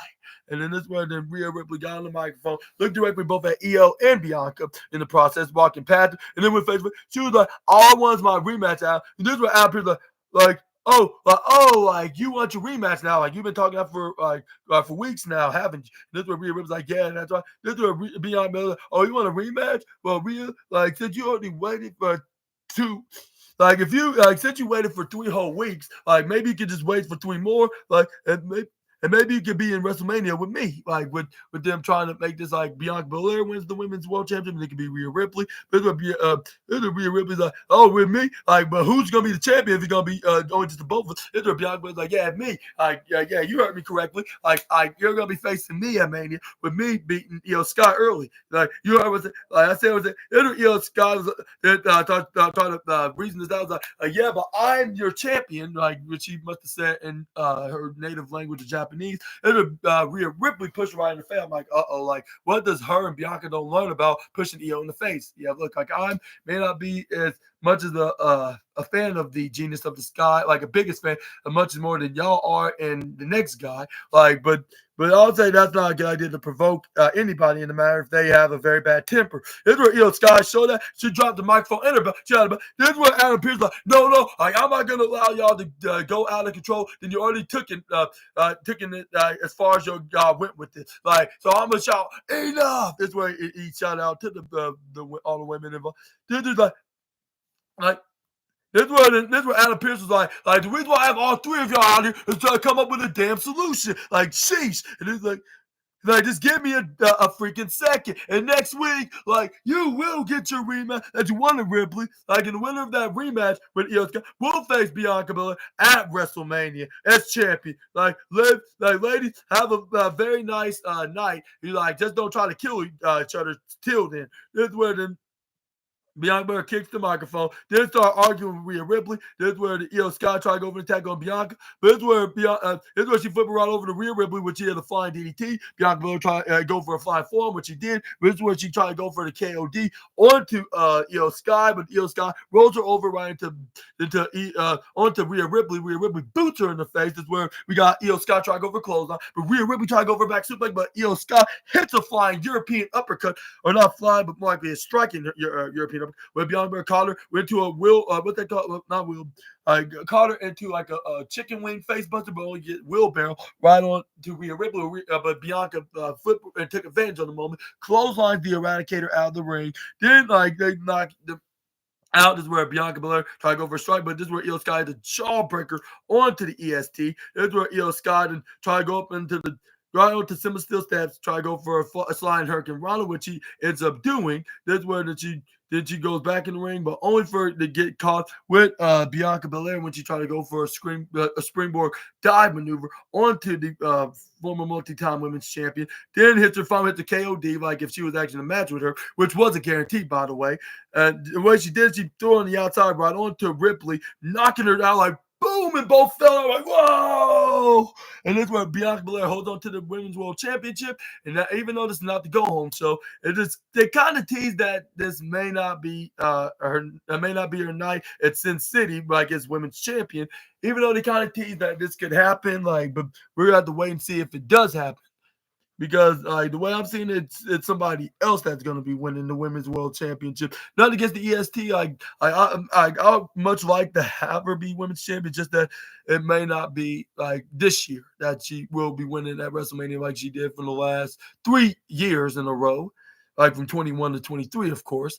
But yeah, let me know, Assassinators, in the comment section right down below on what's your opinions on who's going to win this Women's World Championship. And next week, we will be Rhea Ripley against Io Sky. Like, who's going to walk out as Women's World Champion? Yeah, when this match happens in the UK, which I would say, I'll say that's a good question. I'll say we're just going to have to wait and see by, in the next 7 days when they're in the UK, which we're going to probably make a review during the afternoon. But let me know down in the comments. But I think this is going to end in the no contest where Bianca Belair mistakenly attacks the women, and this ends up in a DQ finish. And this is where Adam Pearce will have no choice but to make it a triple threat because both women now got screwed out of this match. And that's where we could go right there and then go towards that direction, which that could be a solution, like finally, like for everybody can agree on. And this is where we can finally see a proper match. Like, even though everybody probably would prefer to see Ripley versus Belair, but it seemed like that's probably not going to be happening this year. Probably give it about a year or two before that happens. But anyways, where we got Penta and was getting ready for his match against Braun Breaker. This is where Dirty Dollars. You have a second. This is where it's like, look, you're good, but you could be better. Like, Penta. Like, I'm gonna offer you a spot on the Judgment Day. Like, maybe everything could go your way. Like with this Intercontinental Championship. This is where Penta's like, look like was about to. This is where he was about to. Yeah, no problem. Yeah, I can do that. But anyway, this is where we got Penta was about to say anything, but this is where we got Dirty Dom's like, oh, before you start answer that question, like you could be Intercontinental Champion tonight. Like if you just join the Judgment Day. This is where then Penta was like, like that's all I get offer I can't refuse, but it's from a guy that you should not trust. So luckily he didn't have luckily they didn't demand a question answer like at that time, but we're gonna find out what his answer is like once as soon as he does have his match against the reigning Intercontinental Champion. But before we got that match where we got Dragon Lee taking on what's his name, El Grande Americano. Yeah, but it was advertising like First, they start advertising about like Saudi Arabia, Crown Jewel, like, and also about the War Raiders. But this is where the New Day did not like to see that. They went to Adam Pearce's office. This is where like we are the greatest tag team champion on the face of the planet Earth, and like so therefore we should get a shot at the tag team championship. And this is where then Adam Pearce like, are you asking for a championship, man? Like this is where then. And then Kofi was like, "We're demanding tag team time." He's like, "You're demanding one." Like, did you see tonight's show tonight, especially with the women? Like, yeah, like he was like, "If you're demanding for a shot, you would be coming in my office, like asking for it right here, right now. You would just call the War Raiders, like." And he was like, how about like instead, like y'all should say, like if y'all really are the world's greatest tag team in the face of the earth, like why don't you go prove it? Like, how how about like y'all do a tag team match, like to show that, like, and this was like please come, like he was like how, so excuse me, like go, get out of my office and don't let the door split you in half on the way out. It is. It is where then Xavier was like, she's like, you need to take your blood pressure medicine. And this is where Adam Pearce yeah, like, I'm about to do that right now, like with a solid glass of water. I was like, yeah, like because like yeah, I feel bad for Adam Pearce and kayfabe. Like hopefully he don't really have some very bad blood pressure, high blood pressure, I should say. Like yeah, like that does not look very easy and very I'll say relaxing. Especially if you're filled with stress and whatnot. Like yeah, like that's not like not good. Like to have high blood pressure. Like yeah, like so. Hopefully Adam Pearce and Lily don't have that. Like yeah, I have a couple of relatives that kind of do have that. Like which I don't really want to talk about that because yeah, I don't want to bring up anything about family business. Like, but yeah, like it's the way I witness stuff like about it. Like it's just that doesn't look very fun. Like when you have that to worry about, like, but you already have some other stress to worry about. But anyways, this is where we got Kofi Kingston and went directly to the face of Adam. He was like, they gave him a weird mug in face. Where Adam Pearce like, well, like this is where Bianca Belair like, Pierce, there's way too much going on here about my stuff. Like, I'm not sure who I'm gonna face at WrestleMania. Then Adam Pearce like, well, like you, like next week, it's gonna be any of these women. Like, who like, and as a matter of fact, you're gonna be in the middle, right in the ring, to see like who's gonna like right down the middle, like. And he was like, and since you're too much to worry about it, like, yeah, like you heard me correctly, you're gonna be the special guest referee. And I'm like, wow, like this is the first time, like, if I'm not mistaken, like this is the first time I saw a female wrestler became a first guest referee. And yeah, again, correct me if I'm wrong, like at least in the women's match, like this is where Bianca Belair started freaking out and started having a panic attack. That's where the Bianca Belair is like, why you make me the special guest referee? I don't know how to referee, which yeah, that's a good other good point because like, why would you put her in the put her in a position that she never been in before? Like this, where the Adam Pearce is like, well, if I was you, you so like don't ask me for advice on how I'm supposed to know either. Like so you better have 7 whole days to figure that out. This is where then I believe she will, but it'd be some kind of a no contest, like I said, like kind of situation. Because yeah, that's one thing I should tell you. Like, yeah. Oh, she's doing fine. Yeah, she's just taking care of my younger nephew right now. Yeah. Thank you for asking. But anyway, this is where we got this is where the appears like you have a wonderful night. This is where Bianca Belair's like, yeah, like no, like I can't do this. This is where did she walk right out of there? This is where then but this is where we got next up. It was this is where we got a theme entrance. Kind of sounds like some kind of generic Mexican fiesta music. The way he entered the ring. This is where he started wrestling style like Chad Gable, which he did like kind of warned us, even though it was the last minute. Like he had the same style, but at the same time, how do we know if it really isn't him? And the way he threw Dragon into the corner, like when I'm doing the pose, which looks similar, which I put into the first test, like if exhibit A, like who if if it is Chad Gable or not, like which he still have a similar move. So like unless they're like we're in the same room together, like with the with them actually talking at the same time, or maybe even presenting each other at the same time. I'm not sure what to believe. But anyway, this is where Chad Gable's I guess lucha alter ego was like, glass your ass after he had a slide Hurricane Rana, only for Dragon Lee to return him a favor, hit a Hurricane Rana, send him right to the left corner side ringside area. That's where he's like, yeah, and a glass your ass to me too. This is where then he hit a suicide dive along with the way. This is where he throws what's his name? El Grande Americana. Like back in the ring, this is where he goes for a sleeper. Then go for a double stretch.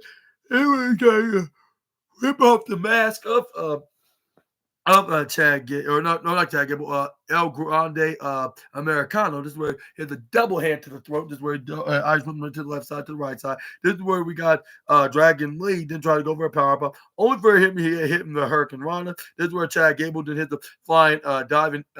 With that with that headbutt, this is where they try to go for a pin. Only for him to get denied at. That's where fans are chanting, ole, ole, ole, ole, ole, ole, ole, ole, ole, ole. That's where then we got El what's that El Grande Americano then hit a forearm strike while he gets pump knee strike by Dragon Lee, but he catches them, hits an exploder suplex onto the protege of Rey Mysterio, hit a back foot. Anyway, Michael Cole was like me. Which yeah, I should have told you in the first place. Like, yeah, like he tongue tied to Chad Gable. I mean, like El Grande Americano. I mean, that's where once we got the powerful force and all of pro wrestling came up, which is a commercial break. Once we got done with the advert, this is where then we got Dragon Lee was in control, sending Chad Gable right to the bottom left side, was it, or the bottom left side is where he tried to go for a suplex off the top rope towards the outside, but it's where Chad Gable, El Grande Americano did try to come in and attack and try to counter, try to hit the suplex of his own, only for Dragon Lee to stop him. Hits the double foot stomp in the tree of woe position, knocking out Americano right into the apron. This is where Dragon Lee grabbed onto his. This is where we got. This is where both men were down until they got back in the ring at the count of 9, if I'm mistaken. Like 9.3, if I'm mistaken. This is where then they see each other at the same time. They're like, okay, who wants to hit the first strike? This is where Chad Gable hit a chop right to his chest, but it's where Dragon Lee hit the chop right back at him. This is where they start going for a chop war. Like if they're in the other company, well, Dragon Lee used to wrestle, even though he was a special guest on the other company that Gunther does the Envy list with. But it's where we got Dragon Lee won with a super kick right into the face of what's his name?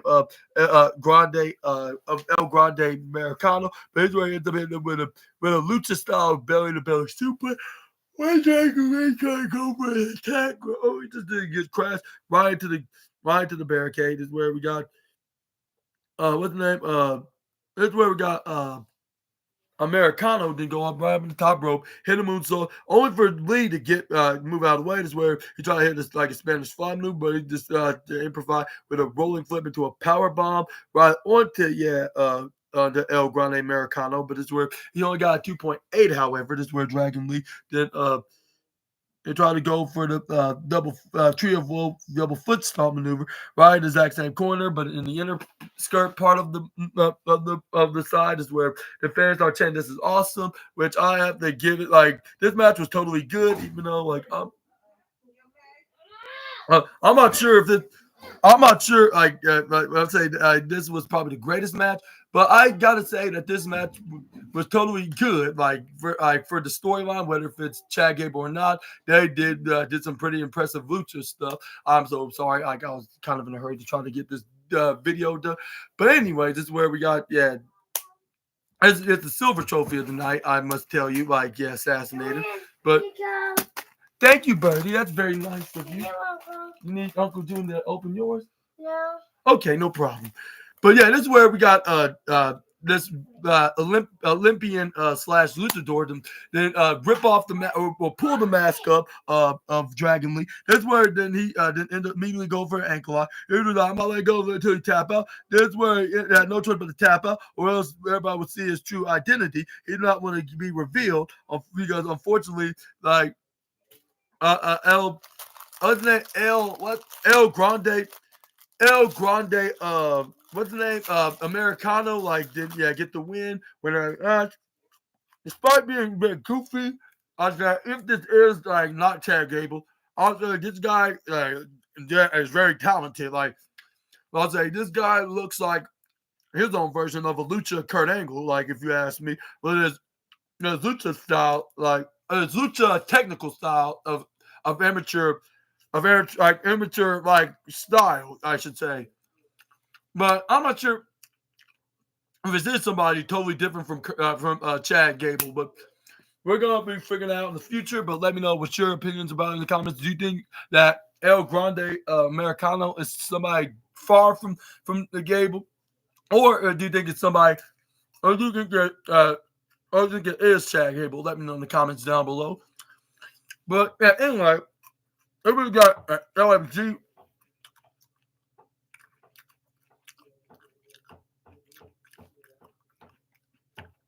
And then we got Gunther was kind of a special guest coach of last night's LMG, was it? It's where he's like, yeah, there's somebody out there that's gonna do my arm. Like, it even talked about what they're here for. That's what you're like. I'm here to make a name for myself and become like a star that I always dream of being, like, for many years. Is what Gunther gave some advice until we saw like a replay back between Roman Reigns, Seth Rollins, and we passed Friday with where Roman Reigns like saying like Seth Rollins tried to kill me at the Royal Rumble, but that week for this past Monday, I tried to kill Seth Rollins. This is where the Roman Reigns here's where he don't ask the fans, like, if they ever see Seth Rollins, please let them know. But this is where Ron immediately came back. And he's like, this is where they showed Seth Rollins like you didn't let me finish CM Punk when I had the chance. This is where and he's like, I get it, like we don't without each other, like we're just nothing. But this is where CM Punk they came back. I mean, came out on SmackDown's post. This is where it's like the only time they actually y'all beating me, like when y'all needed each other, which was probably a wink nudge reference of their time as the Shield, like when the last time they fought CM Punk.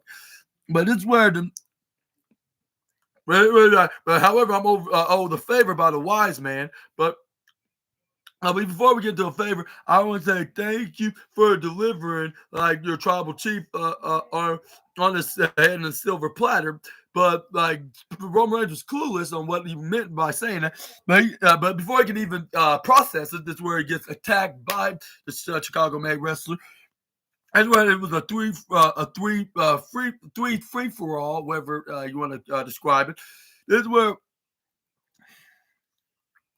we got CM Punk that came out, which is probably the only guy. Let's just say they did confirm that, yes, sir, man, they did confirm that it is going to be a triple threat match at WrestleMania. Hopefully it's going to be at Night 2's main event. But even if it's not, like, it's still going to be a very intriguing match, like, we're going to be watching.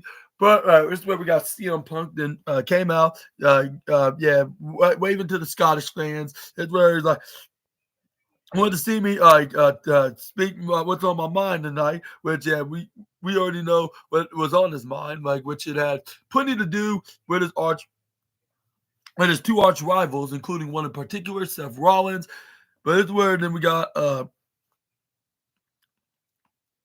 it's where they showed CM Punk will be a special guest at Stephanie's new talk show. Like that's gonna be exclusively on ESPN Plus. But it's where they start showing the hyping things up, which is gonna be either on Sunday or Saturday, which I assume is gonna be on Saturday. It's gonna be very interesting, like to know what's gonna happen between these three with these three behemoth stars of Punk, Rollins, and Reigns. But CM Punk, like I said, got on the microphone. He was like, "Hello, everybody in Glasgow," and even the Scottish fans were. That's where the fans were chanting CM Punk, like, yeah, because they all know who he is.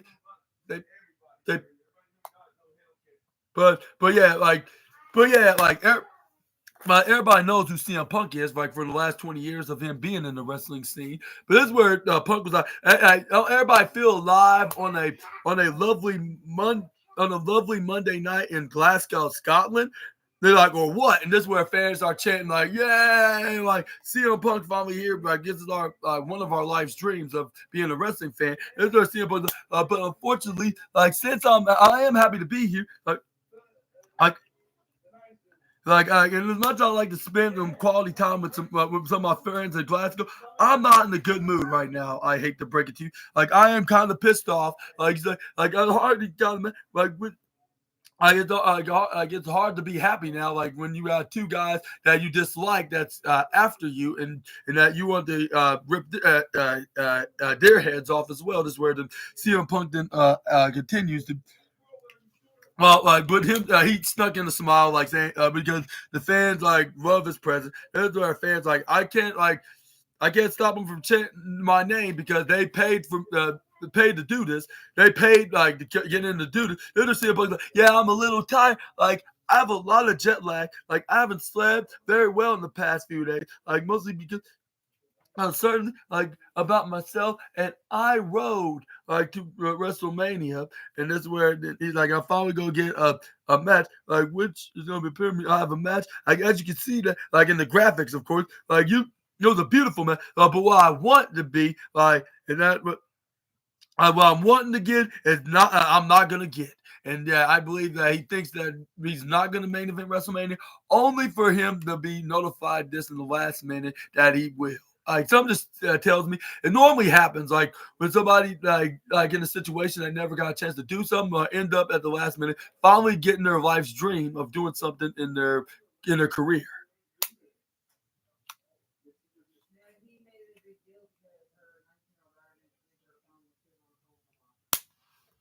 But this is where we got.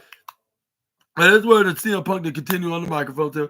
Like, or am I? Like, it is where the kind of tease that he might be. He just pretending to doubt that he's not gonna main event WrestleMania. This is where then he's like look, like I wanted to win the Royal Rumble, and then that's what would be my ticket of going to main event WrestleMania. Like, well, I need.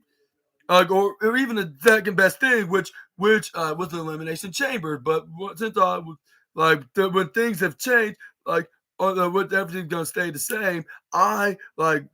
Well, I work with children here. Without the line, that's a very similar line that he said before. But before he even came back to WWE, he said this line in that post show what they call press conference. But yeah, a post-show press conference on that other company's pay-per-view. He said he works with freaking children. Well, he didn't say freaking, but we're gonna get that. That all started from that brawl out situation when he was working there.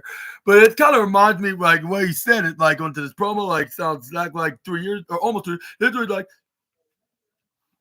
and this was but being an undisputed W champion has been nothing but a diaper piss baby. And that is Seth freaking Rollins. And he's like, he screwed me like at Elimination Chamber. Which doesn't get me to what I'm not gonna do, unfortunately. And then for two people, like it's very clear, personal. Like for me, well, baby, like I guess it's just business. I guess you and it's gonna be simple. Like the two men that want to stand in my way, and stop me from getting what I wanted, which that's pretty much the whole reason why I came back here. But he's like Seth. He took this personal because he's been crying ever since I came back here in WWE.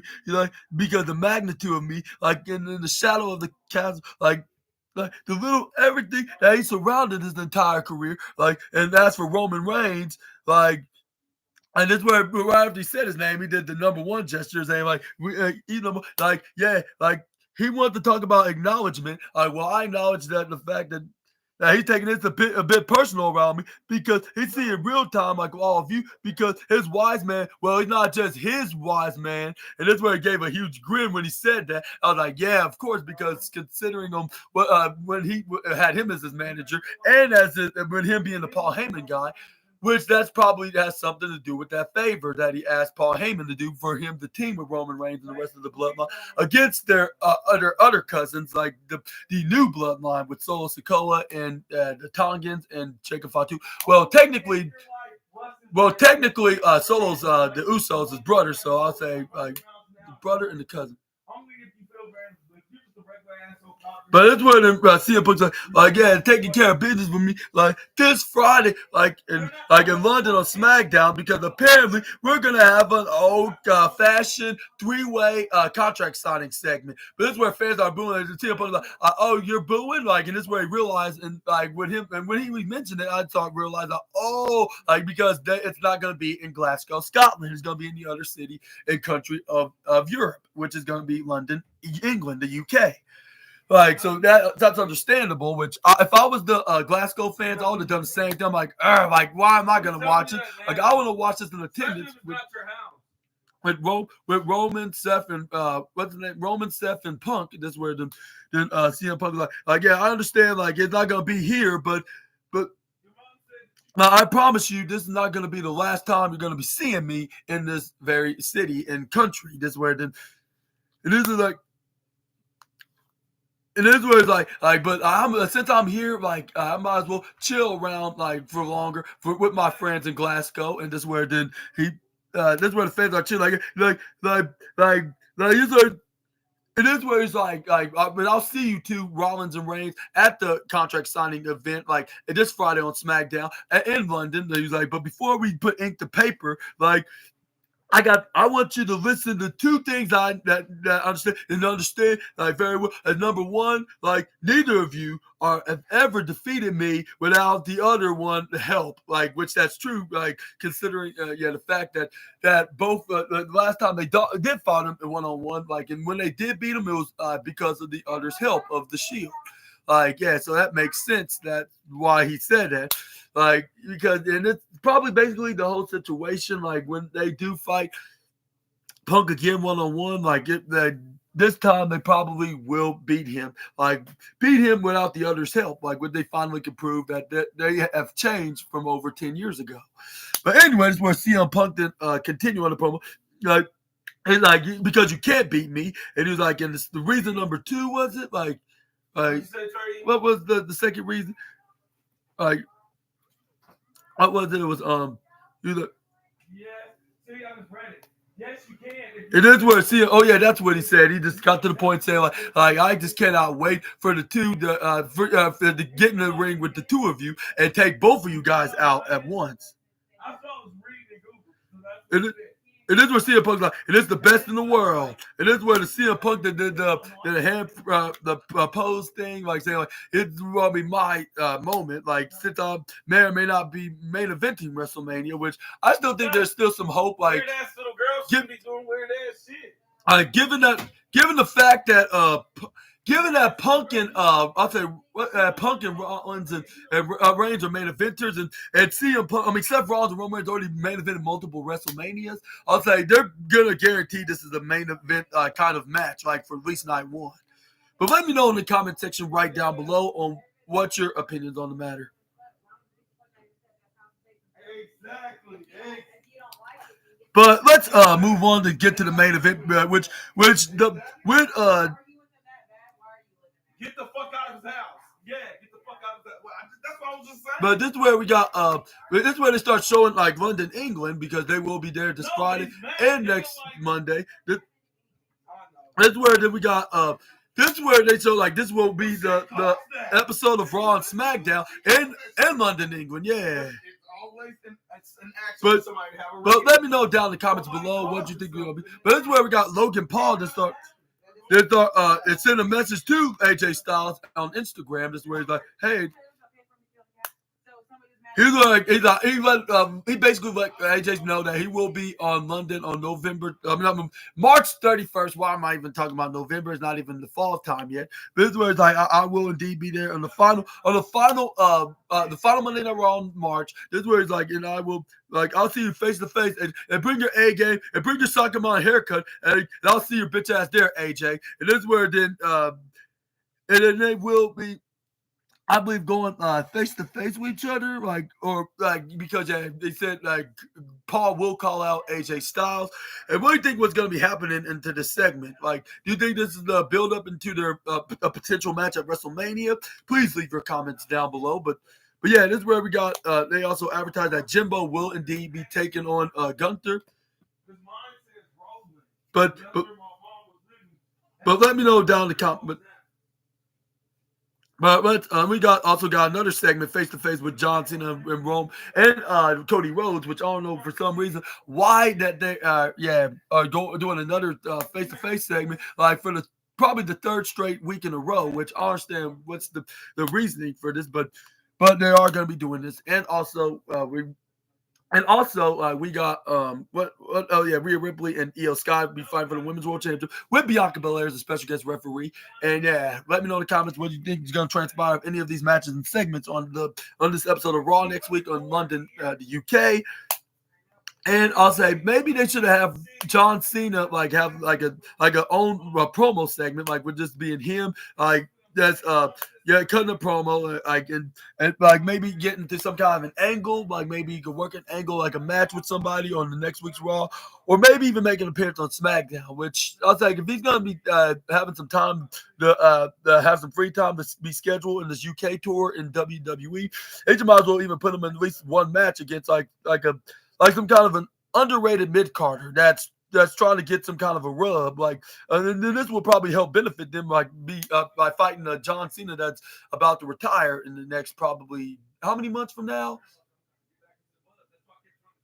9 months from now, yeah. But this is where we got Kathy Kelly did a backstage interview with Braun Breaker before his match against Penta. This is where she was like, of course, like, yeah.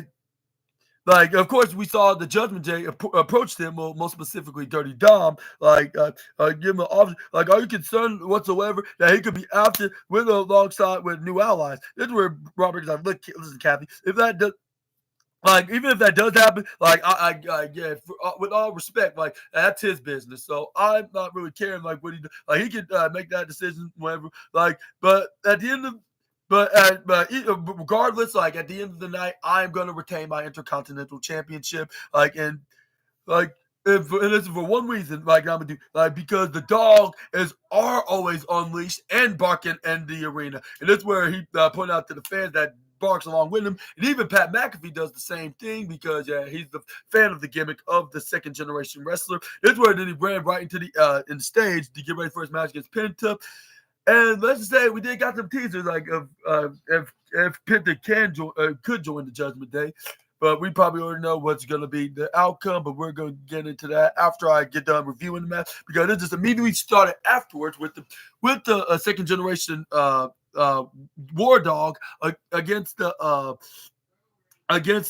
say the King of Zero Fear, I guess you could call him, or the Master of Zero Fear, like of the Luchador Penta Zero Miedo. But this is where the Penta was like, yeah, like it's my time. This is where I was like, this is where I look at a glimpse at the Intercontinental Championship. I'm like, yeah, like the great one is right on one thing about this. Like, it does give you that vibes of the old school Intercontinental Championship from the Attitude, Ruthless Aggression, and even the early days of the modern PG era. But yeah, it looks like the oval version, but this is like a Pentagon version. And speaking of Pentagon, like I believe that's what the old name of Penta's name was, like in his time in Lucha Underground. But this is where we do get the match. This is where we got this is where then Penta tried to go for a headlock, like right after they went for the little grappling battle. This is where then we got this is where then Braun Breaker tried Irish whip in the corner, but it's where Penta stopped him by slide kicking him right to the left side of his leg. This is where he then ducks out of a clothesline from Penta. This is where he hits a devastating clothesline onto him. This is where Braun Breaker started twisting his head around. They're like, yeah, like he unleashed the dog in me, like, and now he's gonna pay that hefty price.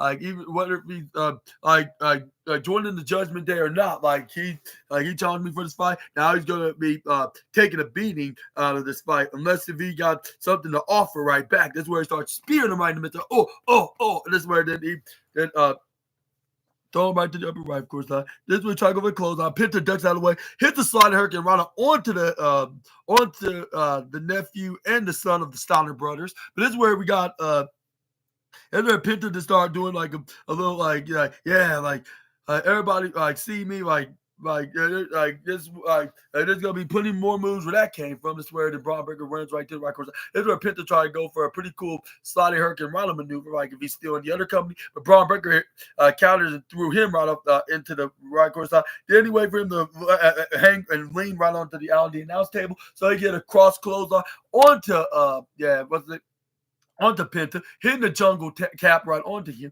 That's where the that's where he that's where then he that's where Braun Breaker fell right into behind the announce table along with Penta. This is where then we got but that's where once that happened, this is where we got both Carlito and Penta then went. That's where then he This is where Carlito and Penta, once Penta got hit with that maneuver by Braun Breaker. This is where we got Carlito and Dirty Dominic Mysterio then came out there for a little support. This is where then they got.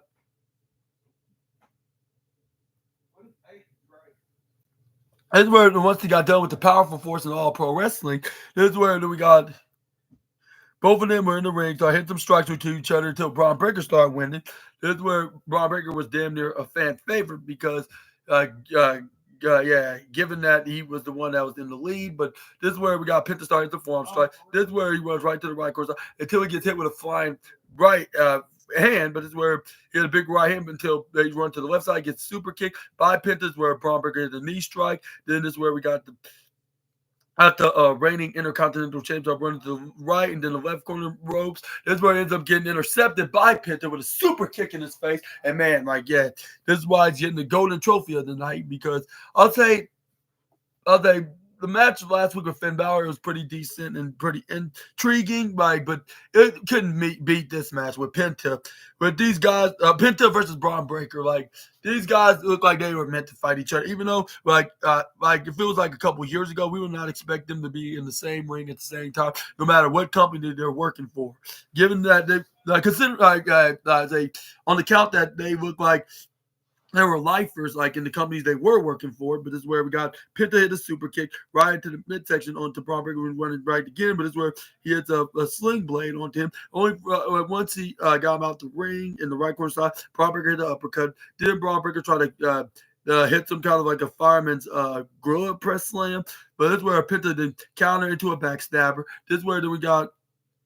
That's where then Carlito must have been very proud because he thought that that means it's a sign that he's part of the Judgment Day. But that was I'm not sure if that was the case. But yeah, this is where Carlito must have said, "Hey, he just hit my move. That must be a sign." And when I think about somebody hitting my move, I think that's cool. And since he thinks he's cool, I think you're cool. He don't spit apples in your face. But anyways, this is where we got Penta to try to go for what they call a Canadian Destroyer, but Braun Breaker picks him up into a gorilla press slam, hits a knee right into the midsection, boom! And this is where this is where he tried to go for a pin, but only get denied with a kick out at 6. And this is where we got what's his name? Braun Breaker drove go for a spear, but this is where Penta hit the super kick right into his face. Then Penta to go for a step up enzuigiri, knocking him out. This is where then he picks him up right onto the top rope on the turnbuckle. This is where he tried to go for a Hurricane Rana, but this is where he gets pushed up boom! And this is where Braun Breaker picks him up, puts him right on the shoulders, try to hit some kind of an avalanche fireman's carry maneuver, which hopefully you don't get no cease and desist papers from either John Cena or another guy that has a move that's similar to John Cena's Attitude of Judgment, but he calls something else, but y'all probably know who I'm referencing. But this is where we got Penta to go for a springboard flip into a flying head scissors back in the ring. Then he hits a dive right onto onto Braun Breaker. This is where Penta was my back. This is where Braun Breaker was the same way because they landed hard on their backs respectively. But this is where Carlito and Dirty Dominic was having a field day. This is where Dirty Dominic, see, I told you, Carly, he would be a perfect addition of a new member of the JD faction. This is where fans were saying this is awesome because both these guys are very talented in their own way. Both Penta and Breaker just know how to put on the fight, even if it's just a random Monday like tonight. Well, in Scotland it was nighttime while it was still daytime when this was live. This is where he tried to go for a pin, but this is where Braun Breaker got the right shoulder up. This is where then Penta was like darn it, like that move is so painfully devastating. Like you would expect them to not even kick out of this maneuver, like like on the fact that yeah, this used to be a banned maneuver, but this is where then what's his name? Pinto's like, oh, like what you guys looking at? This is where the Dirty Dogs like, not much, like just trying to prove your own point, like or try to prove my point, or more likely my point. Like if you like have the Judgment Day on your side, there's nothing to go wrong with. This is where Pinto was about to hit his former fear factor maneuver, which he calls it the Pinto driver, with him doing the Zero Miedo, and this is where then he gets elbowed by Braun Breaker. This is where Braun Breaker stops him from getting any further. This is where they start doing fists right into each other till like what's his name? Penta started going for it, but this is where Braun Breaker caught him by hitting the two hands shipping salute. This is where he hits the Hurricane Rana. This is where then he tried to go for a pin, but only get denied at 2 point. Like what was it like? 2 point, what was 7? This is where it's like, oh, come on, that should have been a 3. This is where Braun Breaker's like, okay, now it's time to bring out the dog, more of the dogs in me. Like, even like the ones that I've never leashed out before. This is where the Dirty Dominic creates a diversion to the referee, only for Carlito to try to attack Braun Breaker, which that was probably a massive mistake from the Caribbean Cool. This is where then we got Braun Breaker's like, yeah, like I already had a problem with you plenty of times before. Like but you're not making it easy for you. This is where it's a flying spear onto him. This is where you could be in the better spot right now if you wasn't like being little Dirty Dominic Mysterio's butler, like that always bossed him around. This is where Dirty Dominic did not take offense. I mean, did not take it lightly and took extreme offense to this. This is where he did the chop block. This is where it's the right hand. This is where and that's where they started calling Dirty Dominic something. I totally forgot what exactly it was, but Braun Breaker started fighting back. So I hit him right hand till he heard like some kind of cracking sound that cracked his back, and there was none other than a steel chair hitting on his back, and you will not believe who it is. It was none other than Finn Balor. This is where he started hitting more chair shots right to the side of the reigning defending Intercontinental Champion. That's where he's so Dirty Dominic's like, all right, like, yeah, now you finish the job. Like, finish him. That's where, like, finish him. This is where Dirty Dom's like, I have a better idea. That's where Finn Balor's like, what are you doing? Like, you have the opportunity to do it right now. That's where Dirty Dom's like, no, how about we have Penta do it? That's where Finn Balor was so unsure. That's where he's like, are you sure you want to give a chair to someone like him? Like, how we know we can trust him? That's where Pinto like is about like, well, you were gonna give me an offer of his lifetime opportunity, like just attack him. Like I enjoyed the Judgment Day with him looking like he's looking like that, like he's sarcastically just saying like I would love to join the Judgment Day. Like this is the only opportunity. This is the only way I can do it. Like this seems very amazing. This is where then, but the next thing you know, he throws the chair right back at Dirty Dominic, get a super kick onto him. That's where then. But that's where then he hits a attack. He attacks what's his name? Like attacks what's his name? Penta not once but twice with a clothesline from behind. The second time, that's where he starts stomping on him, even doing a couple of springboards. That's where Finn Balor's like, "See, I told you so. He's not trustworthy. Like, are you gonna listen now?" This is where then he hits he whacked Penta with a chair about a few times. Then he knocked out Braun Breaker one final time with a chair cracking on his back, along with Finn Balor hitting the coup de grace onto Penta. This is where then the Judgment Day stand up tall, because last week it was the totally opposite. And it looks like that Dirty Dom's going to listen about bringing in new members, especially if they are something special. Like you just cannot hurry up and judge them without knowing their know who they are first. Like which this case, Penta is not very interested of being being a Judgment Day member, but let me know down in the comment section right down below about that. And also, that was the end of Monday Night Raw. It was nothing too different about Raw, except for the segment improved between Cody and Cena, even though I was expecting a bit more. But at the same time, I wasn't that shocked that they were end up doing something that was part 2-ish. But yeah, we got main event. We got the Intercontinental main event tonight's show, just like last week. And what opened the show was John Cena in a segment with Cody Rhodes. But it was more like fascinating than it was like a week ago. But let me know what you thought of Monday Night Raw. But I had to give it like more of a better rating. I give it like about a 4 star, so I would give like 4.5 stars. Like, yeah, like this is gonna get the 4.5 stars, and I hope y'all enjoyed the video. If so, please make sure to hit the big thumbs up button. Also, hit the subscribe and the post notification bells for more of my videos, and also check out my other channel at SNA Entertainment. If you cannot search it on here on YouTube, you could just easily find it on the description box by clicking on it and then and see the link that says at SNA The Entertainer 2019, where you can check out all my animation and movie news that I did like for the past few weeks since February, like which was a month ago, of course.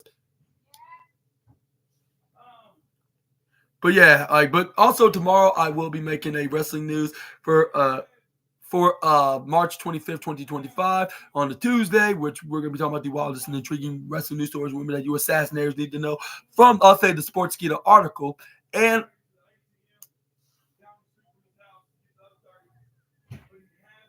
yeah, please check out my please check out the other video, which will be my NXT review video, which I will be